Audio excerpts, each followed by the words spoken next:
1월 10일 토요일 U23 아시안컵 분석 시작하겠습니다. 모든 경기 분석은 네이버 카페에서 확인 바랍니다. 이 경기는 단순히 전력표만 놓고 비교할 문제가 아니라 첫 경기 결과가 만든 분위기와 개최국이라는 환경 차이가 경기 흐름에 어떤 영향을 주느냐를 읽어야 한다. 요르단은 베트남전 0대2 패배로 이미 한번 크게 흔들렸고 어린 연령대 선수들이라 팀 분위기가 가라앉으면 전술적인 약속보다 심리적인 위축이 먼저 나타나는 흐름이다. 그래서 실점 직후 라인을 어떻게 유지해야 하는지 머리로는 알고 있어도 실제 경기에서는 발이 먼저 뒤로 물러나거나 반대로 조급하게 전진하면서 중원과 수비 라인이 동시에 무너지는 장면이 나올 수 있다. 반면에 사우디아라비아는 자국에서 열리는 대회라는 점 하나만으로도 기본적인 에너지 레벨과 승리에 대한 갈망이 훨씬 더 강하게 불타오를 수밖에 없다. 홈팬들의 응원 속에서 전방 압박과 전환 속도를 한 단계 더 끌어올릴 수 있고 이는 베트남전 패배 후 자신감이 떨어진 요르 빌드업에 상당한 부담을 줄 것이다. 사우디는 라디프를 축으로 세운 롱볼 서처 크로스 패턴과 LY 감디의 2선 침투를 조합해 박스 안과 하프 스페이스를 동시에 두드릴 수 있는 구조를 갖추고 있다.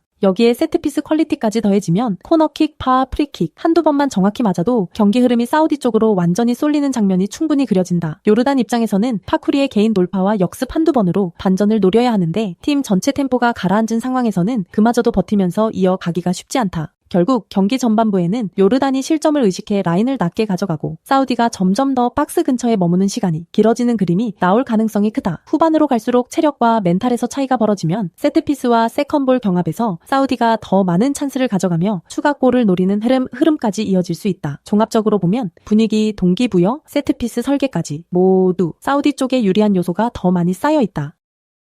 이 경기는 단순히 점유율 싸움이 아니라 한쪽은 흔들리는 빌드업과 낮은 패스 정확도를 가지고 있고 다른 한쪽은 그 약점을 파고드는 전방 압박과 전환 속도를 갖춘 흐름으로 봐야 한다. UAE는 수비 라인과 중원 사이 간격 관리가 매끄럽지 못해 첫 패스가 흔들리는 순간부터 전개 루트가 차단되고 롱볼로 밀려나는 장면이 반복될 가능성이 크다. 특히 풀백이 전진했을 때 후방에서 패스 미스가 나면 측면 뒷공간과 하프 스페이스가 동시에 노출되면서 수비 블록이 순식간에 찢어질 위험이 크다. 반면 일본은 윙과 미드필더 그리고 최전방이 동시에 압박에 참여하면서 상대 센터백과 수비형 미드필더에게 여유 시간을 거의 주지 않는 구조를 만든다. 이때 하루타쿠메가 상황 판단과 인터셉트 타이밍을 정확히 읽어내면 UAE의 빌드업은 한 번에 끊기고 일본의 짧은 역습이 곧바로 박스 근처 슈팅으로 이어질 수 있다. 초반에는 UAE가 홈 분위기에 기대볼을 조금 더 가지고 가려 하겠지만 패스미스와 압박 회피 실패가 반복되면 자연스럽게 멘탈과 조직력 모두 흔들릴 수밖에 없다. 그래서 전반 중반 이후부터는 일본이 점점 더 높은 위치에서 볼을 되찾고 간결한 패스 몇 번으로 위협적인 장면을 만들어가는 흐름이 예상된다. 리드를 잡은 뒤에도 일본은 수비 라인을 무리하게 끌어올리지 않고 중원에서 템포를 조절하면서 역습 한두 번으로 추가 득점을 노리는 경기 운영을 선택할 가능성이 크다. 결국 빌드업 안정성과 전환 속도 그리고 압박 타이밍을 읽어내는 미드필더의 질에서 일본이 확실한 우위를 점할 수 있는 매치업이다.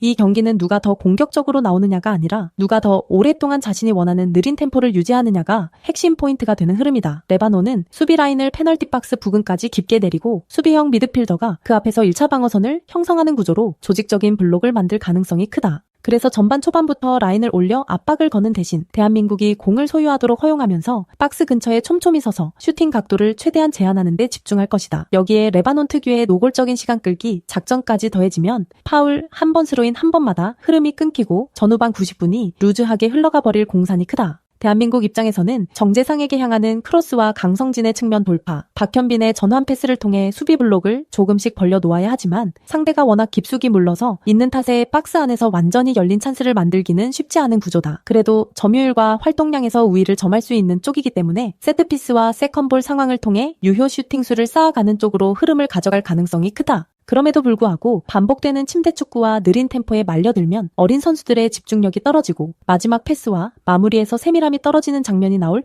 위험은 분명 존재한다. 반면 레바논은 스코어가 0대0이든 1대1이든 한 골 승부를 바라보며 템포를 낮추는 데 집중할 것이기 때문에 양쪽 모두 차이를 크게 벌리기보다는 균형을 유지한 채 끝까지 신중하게 움직일 가능성이 크다. 결국 전술 성향과 심리 그리고 시간 끌기까지 모두 감안하면 이 경기는 화끈한 골잔치보다는 저득점 양상 속에서 스코어 균형이 쉽게 깨지지 않는 그림을 우선적으로 떠올리는 편이 합리적이다. 이 매치는 초반부터 한쪽이 점유율을 완전히 가져가는 느낌보다는 서로 템포를 주고받다가 후반으로 갈수록 체력 집중력 차이가 드러나는 흐름에 가깝다. 이라는 전반에는 라인을 과하게 올리지 않고 중원에서 힘을 비축한 뒤 후반 들어 측면과 하프 스페이스에서 템포를 끌어올리는 패턴으로 승부를 본다. 알리네자드가 터치라인을 넓게 쓰며 상대 풀백을 끌어낸 뒤 안쪽으로 파고드는 장면이 반복되면 수비 블록은 자연스럽게 한쪽으로 쏠리고 반대편 공간이 비기 시작한다. 이때 레자 간디프르가 넓게 움직이며 측면과 중앙을 오가고 컵백 타이밍을 읽어 들어가면 페널티 박스 안에서 슈팅 각도가 점점 넓어지는 구조가 만들어진다. 레자 간디프르가 측면에서 반복적인 돌파와 컵백을 시도하면 상대 수비수들은 1대1 대응에서 반 박자씩 늦게 반응하게 되고 파울로 끊는 장면이 늘어날 수밖에 없다. 이 순간 세컨드 라인에서 모스타파 마미자데가 하프 스페이스로 전진해 박스 앞에 자리 잡으면 흘러나온 볼 한 번만 제대로 맞아도 골문 앞 혼전 상황에서 승부를 결정짓는 슈팅이 나올 수 있다. 마미자데의 장점은 단순히 원샷을 노리는데 그치지 않고 컵백과 세컨 찬스 상황에서 두 번째, 세 번째 볼에도